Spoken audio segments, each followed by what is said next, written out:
Hello and welcome to this video course on how to use WordPress Gutenberg editor. So we're going to go in depth. So if you don't know how to use the editor and you know a little bit, we're going to dive in a lot deeper. So this is video number 1, which is the introduction. So let's talk about Gutenberg and a little bit about it. Gutenberg was created as more of a drag and drop dynamic editor. Now, there are pros and cons, so I want to make sure that you are able to see both sides. Some of the pros include the following. Number 1, it provides more screen space. Number 2, it's more dynamic with blocks. And number 3, blocks are fun to use. So when I talk about blocks, I'm talking about image blocks, audio blocks, and different types of blocks that fit different media. And we'll talk more about that in just a second. And what's cool about this is you can drag and drop them, you can move them around very, very easily. And number 4, it also works great on mobile. Now, the primary con or disadvantage is that although it's listed as beginner friendly, the reality is that it has so many options that it can get really quite confusing. And that is why we will go over most of the important areas in this video course. With that said, I'd like to give you a quick overview of what's inside this video course so you know exactly what to expect.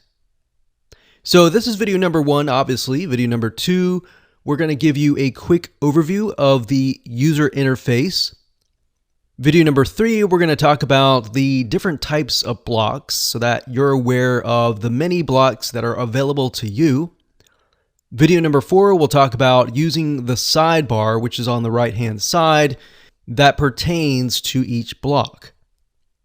And number 5, we'll talk about common blocks that are available to you. And of course, video number 6, we'll talk about formatting blocks. So as you can see here, I'm breaking it up into simplified videos.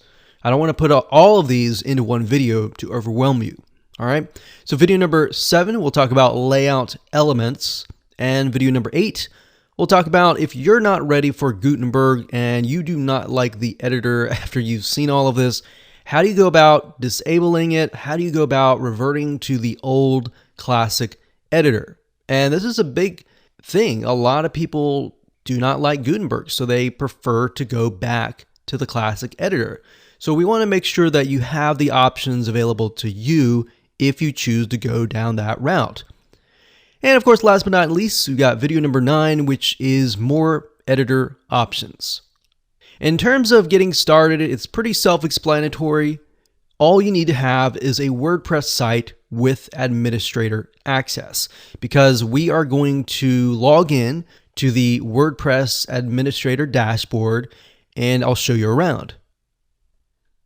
Hello and welcome back. This is video number 2, and we're going to talk about a quick overview of the user interface. So before we jump in, I want to say that it's important to give you a quick overview of the Gutenberg editor so that you know exactly what to expect. You know how everything is broken down, you know how where things are accessible and all of that. So with that said, let's go ahead and go to a WordPress dashboard and I'll show you around. Okay, so one thing I want to make note of is you should get access to a WordPress web hosting company if you are using WordPress, because as you expand and you use WordPress more, WordPress will actually become slower if you are not using a WordPress host that have their servers that are basically set up for WordPress. There is a specific web host that I highly recommend called wpxhosting.com. And this is a site that I use, and they got fantastic support. A lot of times you can email them with WordPress related questions and they'll respond. Sometimes they'll log into your account and do it for you.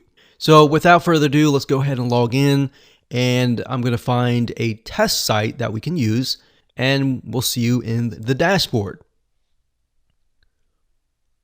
Okay, so here we are at the WordPress administrator dashboard.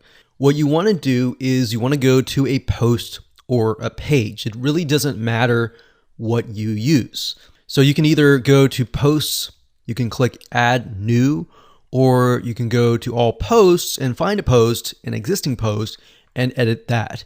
It doesn't really matter. So we are going to create a post in terms of this example. And to do that, we'll click on add new. Okay, so the way things are laid out is once you have gotten in here, this right here is the Gutenberg editor.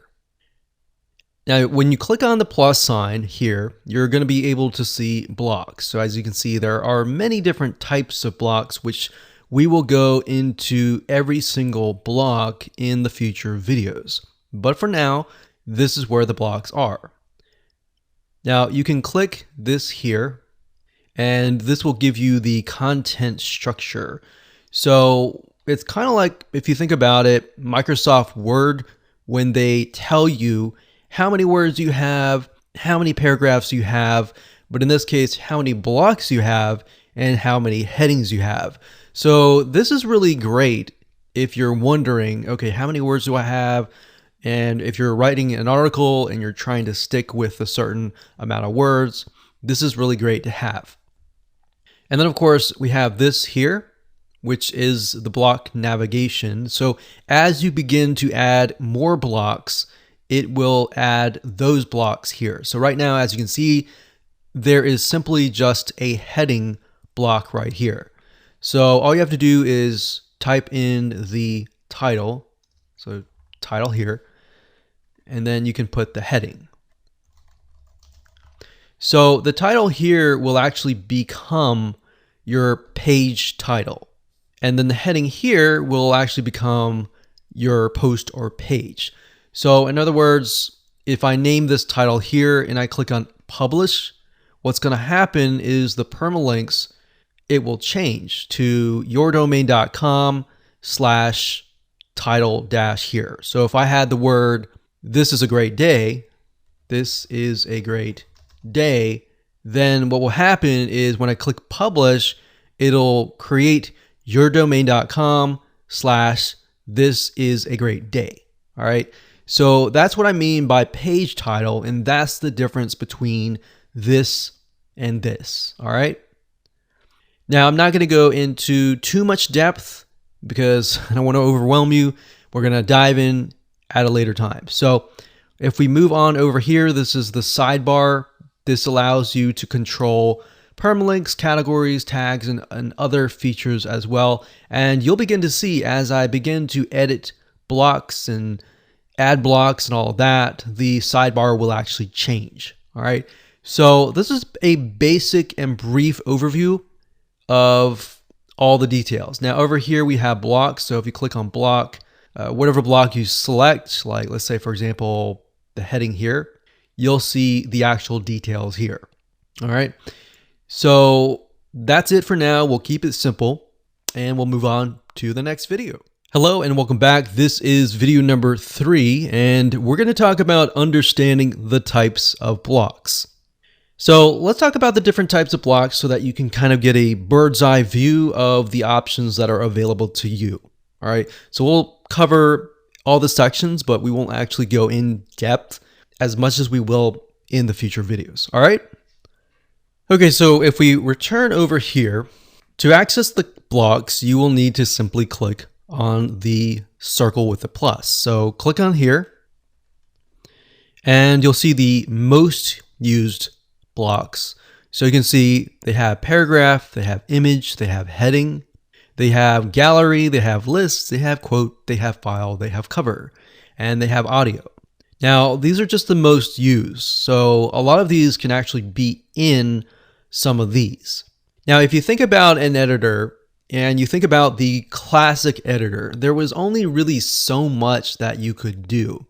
So the reason why they switched over to Gutenberg is it really expands the ability to add more content types, add more media types with ease of use. And that was really the whole goal. So sometimes you start out with Gutenberg, it's really frustrating, but I guarantee if you finish it, you might really like it. So then we have common blocks. Then we have, as you can see here, a lot of them are actually similar to the most used blocks. So these are common blocks. So you can see some media like audio, video, cover, file, gallery list, and quote. So a lot that we actually went over earlier. And then of course you got formatting blocks. You've got code, classic, custom HTML, table, pull quote, pre-formatted, verse, and then of course you have layout elements. Then you have buttons, columns, media and text, more, page break, separator, and spacer. So in other words, the layout elements allow you to move things around so that it looks better. And we have widgets, we have the shortcode, we have archives, calendar, latest posts, latest comments, categories, RSS, search, and tag cloud. And then of course we have embed. So this would be something that you would use if you have, say for example, a YouTube video. You could come here, you could click on the YouTube icon here and embed a video. So same with these other ones. You got embed, you have Twitter, you have Facebook, you have Instagram, you can embed these. So this is great to have, especially as you're trying to build your social media and trying to get people to your social media properties. So we've got Vimeo, which is a video hosting site, kind of similar to YouTube.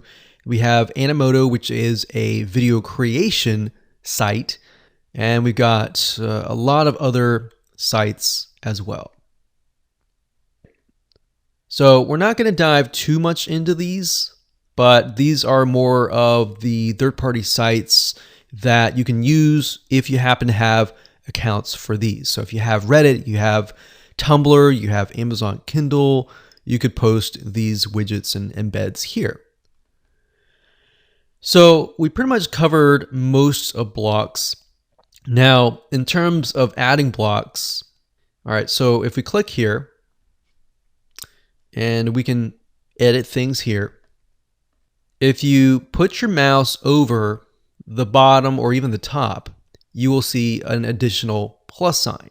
All right, so see that plus sign here? What that means is you can insert a block in between this block and this block.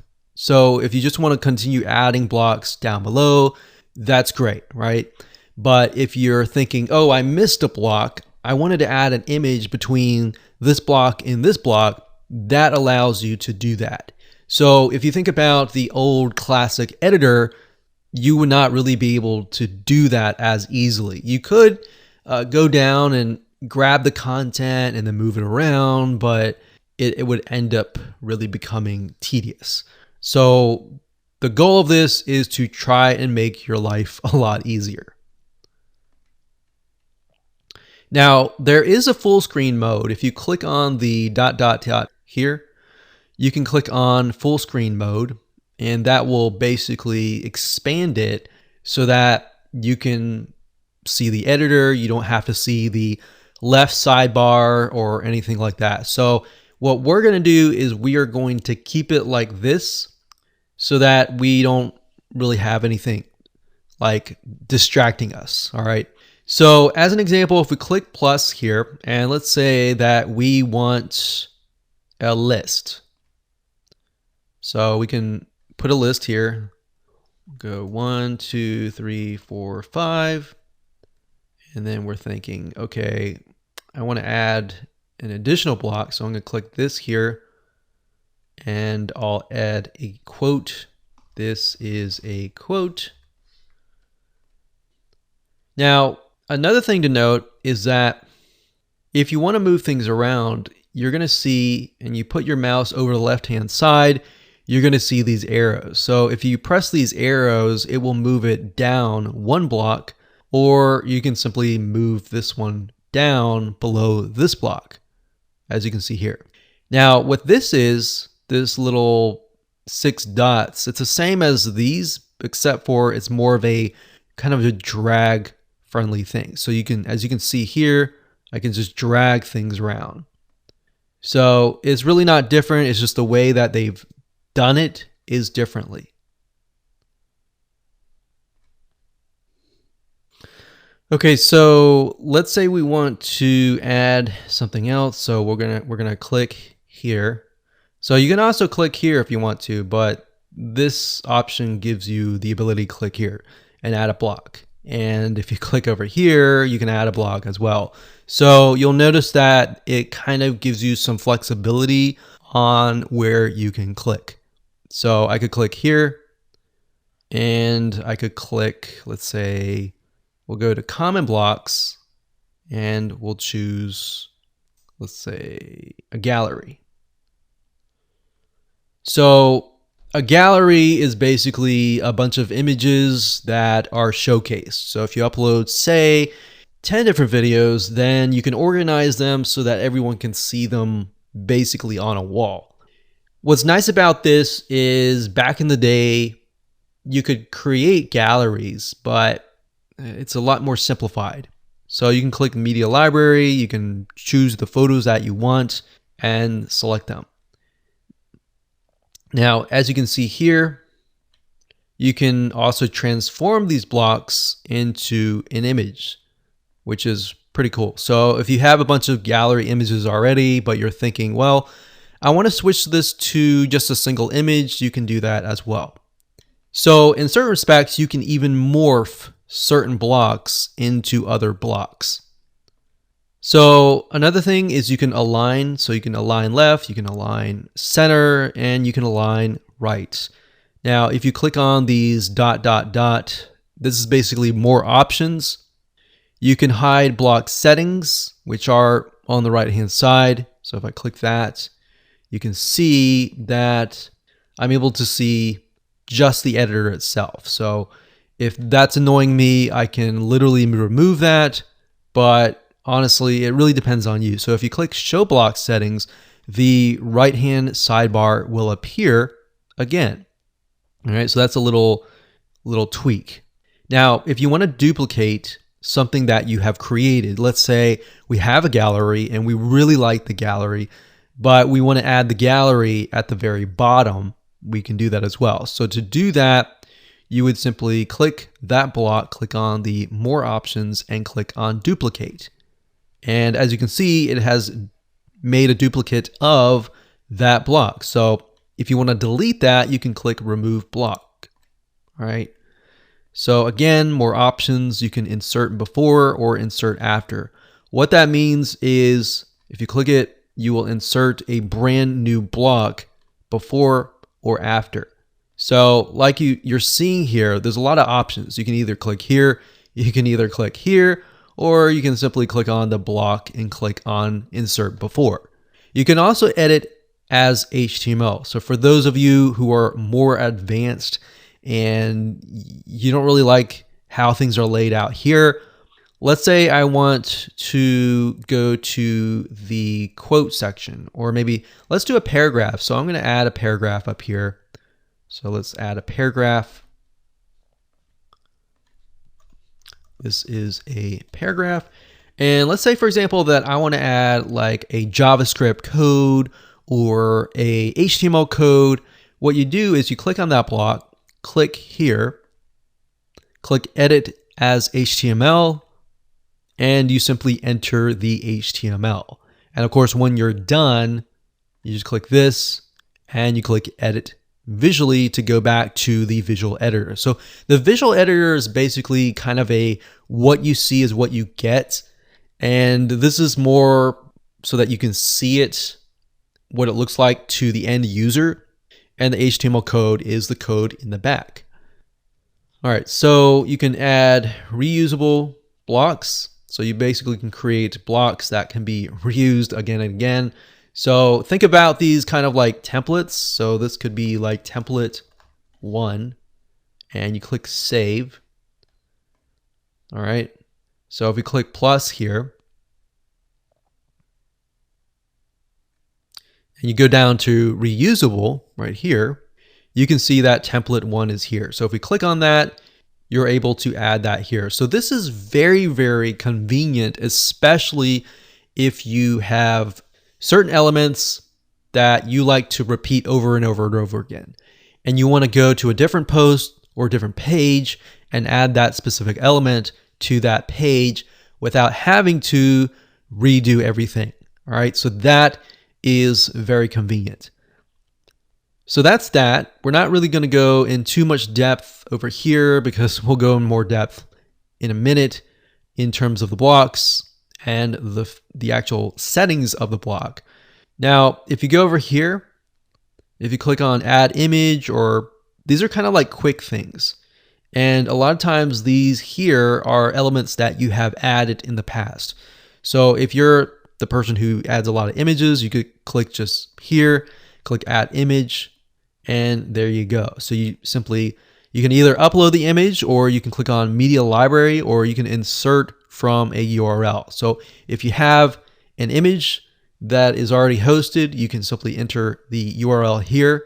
So what's cool about Gutenberg is, as you can see, it gives you several different options. So there's not really just one way of doing things. There are actually several ways of doing things. Now, from a newbie standpoint, that might look complex because you might be thinking, why is this here? Why is this here? Why is this here? But the reality is it's trying to make things more convenient for you. So let's go further down, and we'll put this down here. We'll click plus. And the most used are not really the most used that other people use, but the most used that you use. So that's kind of nice because it really customizes the blocks for you. So as you begin to use it, it begins to get smarter, and it knows what you're doing, and it knows what you like to do. So if we scroll down further, these are the blocks here.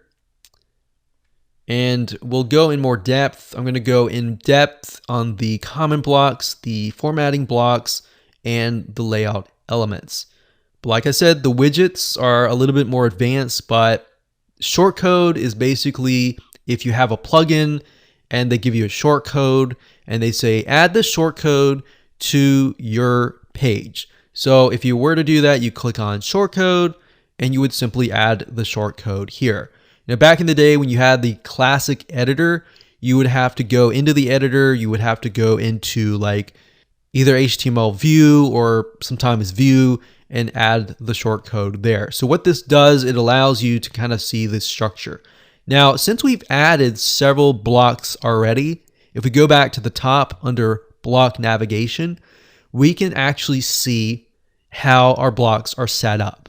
So you can see that at the top, I've got heading, I've got quote, I've got 2 reusable blocks, I've got list, paragraph, gallery, image, and shortcode.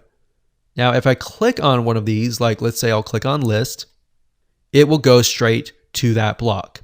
So as time goes on and you begin to add more blocks because maybe your page is very, very long and it has maybe 20 or 30 blocks, it's going to be a pain to actually have to scroll through it. So that feature in itself is very convenient, as you can see here. So if I say, okay, I just want to edit really quickly the image right here, it'll go straight to the image. So that is really cool pro. So a lot of pros here. There are a few cons, but a lot of pros in general. All right, so now that we've explained the blocks and the different categories of blocks and how you can apply the blocks to the editor and how you can move things around, how you can make it look like the way you want to make it, let's move on to the next video.